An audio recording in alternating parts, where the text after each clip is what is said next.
ये निराश्रित गोवंश समाजवादी पार्टी ने दिए और इसीलिए इन्होंने गायों को लावारिस छोड़ दिया था।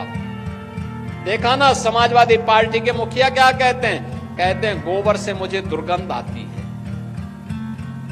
ये है इनकी असलियत, यही है, क्योंकि गौ माता को कसाईयों के हवाले करते थे। हमने कसाईयों को जब भेजा जहन्नुम की यात्रा में तो इनको परेशानी हुई।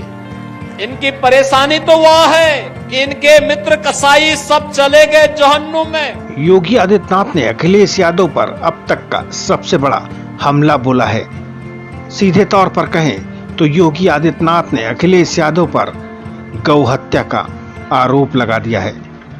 योगी आदित्यनाथ कहते हैं कि अखिलेश यादव गायों को कसाईयों के हाथों सौंपा करते थे। इन गोवंश को बचाने की चुनौती थी तो आप ही की धरती के सपूत, आप ही के द्वारा चुने गए आंवला के विधायक ने 7,700 से अधिक निराश्रित गौ आश्रय स्थल खड़ा किए और आज वहां पर 14 लाख गोवंश की देखभाल स्वयं राज्य सरकार कर रही है और शेष हमने अन्नदाता किसानों को दिए हैं। आप भी पालिए। एक गोवंश पर 1500 रुपया हम महीना आपको उपलब्ध करवाएंगे। अगर कोई किसान 4 गोवंश रखता है तो 4 गोवंश के लिए 6,000 रुपये महीना हम उनको देते हैं।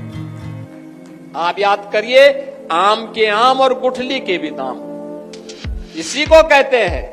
यानी गौ माता की सेवा का पुण्य भी पाओ और सरकार का अनुदान भी पाओ। इस मौके पर योगी आदित्यनाथ ने बहुत बड़ा ऐलान भी कर दिया।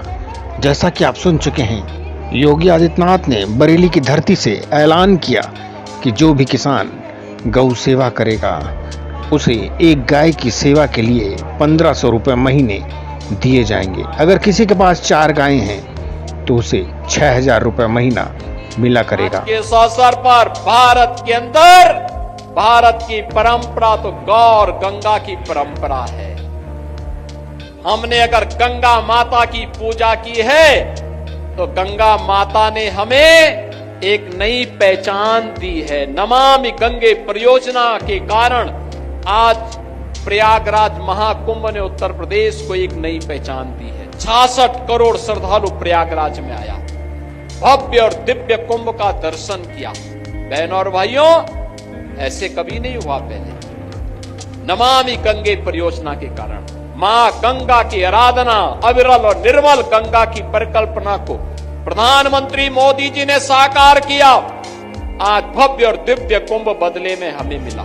हम आभारी हैं प्रधानमंत्री मोदी जी के, जिनके कारण उत्तर प्रदेश को एक भव्य और दिव्य कुंभ करने का अवसर प्राप्त हुआ और उत्तर प्रदेश की एक नई पहचान वैश्विक स्तर पर पहुंची। बरेली की धरती से योगी आदित्यनाथ ने गाय और गंगा का संदेश दिया, लेकिन उनके निशाने पर अखिलेश यादव ही रहे। दरअसल कुछ दिनों पहले ही अखिलेश यादव ने कन्नौज में बयान दिया था, जिसमें उन्होंने कहा था कि बीजेपी के लोग दुर्गंध पसंद करते हैं, इसीलिए वो इत्र की जगह गौशालाओं का निर्माण करा रहे हैं। तभी से वो योगी आदित्यनाथ के निशाने पर हैं।